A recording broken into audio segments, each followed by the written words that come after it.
Let's look back at one last hand from that one disastrous session from Live the Bike High Stakes Friday.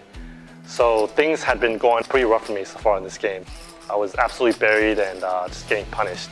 And he is gonna bluff at it. This is just one of those days where every decision you made was wrong. Your confidence definitely takes a hit, and you start doubting yourself. And Andy folds. But at the same time, I remembered that after a while, the reality kind of sets in, and you just become numb to the losses, and eventually just get over that aggravating feeling of frustration. It sounds mentally unhealthy, but anybody who's been down enough money in a poker game, losing hand after hand will know what I mean. And I think I had just reached a point where I was able to just make peace with it and with whatever else that was coming.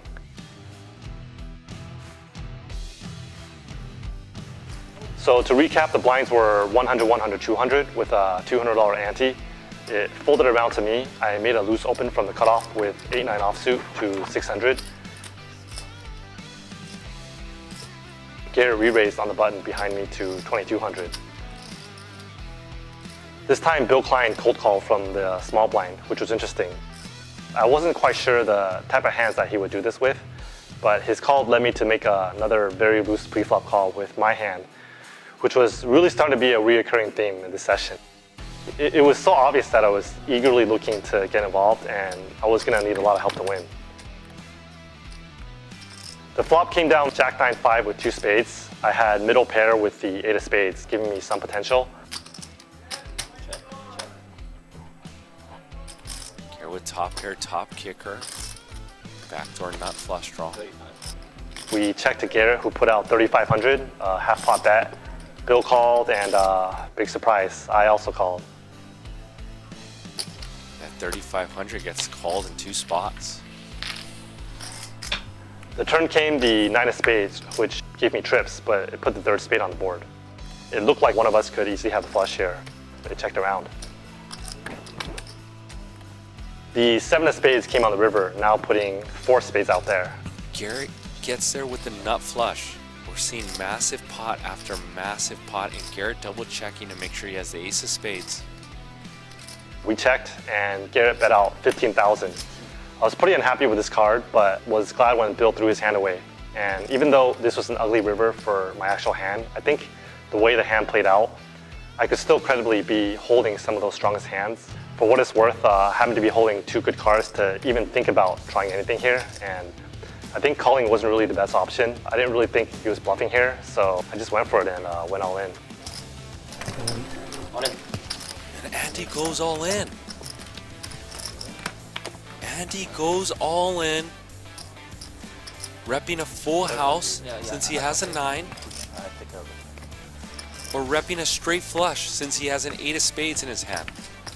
He can rep 10 8 of spades, and he can rep all the full houses. And Andy going for this one. So while the dealer Sammy was counting down my stack, I just kept thinking if this was going to look believable. The problem was that it didn't matter if he was betting the queen, the king, or the ace of spades, since the value of those flushes were really all the same in this spot. I think that it would be unlikely I would put the rest of my chips in if I just had the ace-high flush. So he was definitely capable of calling with less.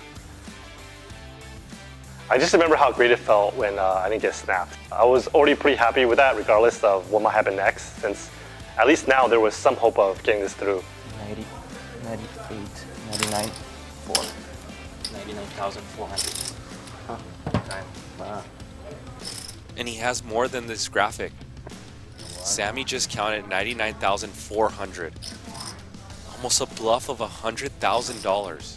He thought about it for a good while, basically said what he had. I think in his shoes, it was believable that his hand was beat, but at the same time, we both knew it's really hard to make a good hand and hold them.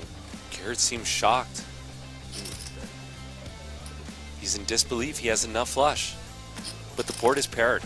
And not only does he have enough flush, he has a jack blocker to jack 9 suited.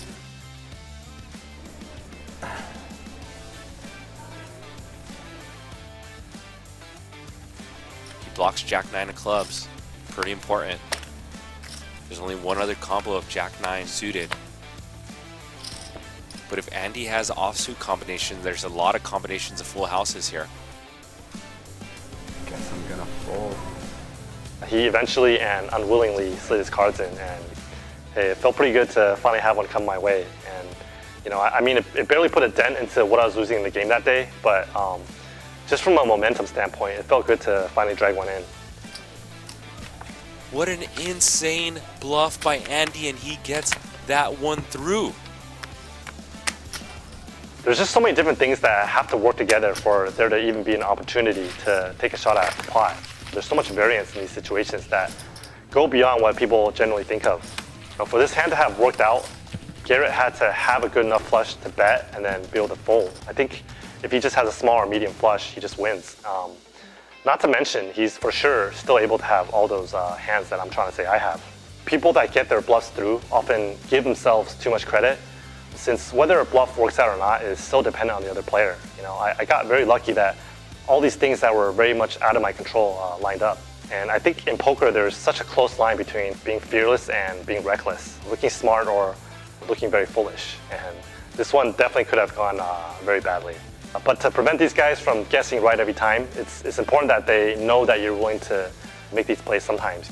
I think most of them have already embraced the variance that comes with that, and I just happened to be on the right item at this time.